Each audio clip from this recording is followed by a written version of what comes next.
Press వాళ్ళు తీసుకుపోతారు, వాళ్ళ బండ్లలో తీసుకుపోతారు మీరు కావాలంటే. Thank you. ఇంకొక 5 నిమిషాలు చూద్దాం.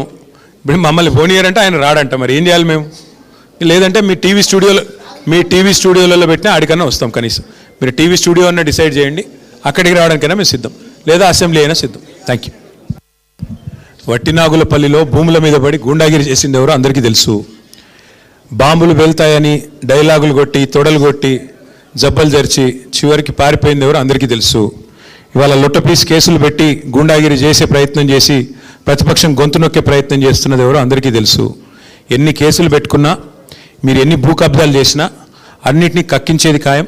ప్రభుత్వంలోకి వచ్చిన తర్వాత తప్పకుండా ఎవరెవరు అక్రమార్కులు ఈ 1 కోటి ఎకరాలు నిషేధిత జాబితాలో పెట్టిన వాళ్ళు ఎవరు, దాని వెనకాల జరుగుతున్న 30% లావాదేవీలు ఏంటి, ఇవన్నీ కూడా కక్కించే బాధ్యత. ఇవాళ బీజేపీ అండ చూసుకొని కాంగ్రెస్ మంత్రులు బీజేపీ అండ చూసుకొని చెలరేగిపోతూ ఉన్నారు. వాళ్ళ మీద ఈడీ దాడులు జరిగినా వాస్తవాలు బయటికి రావట్లేదు. అందుకే ఇష్టం వచ్చినట్టుగా మాట్లాడుతున్న మంత్రులు తప్పకుండా వారి అవినీతిని కక్కించే రోజులు కూడా దగ్గరలో ఉన్నాయి.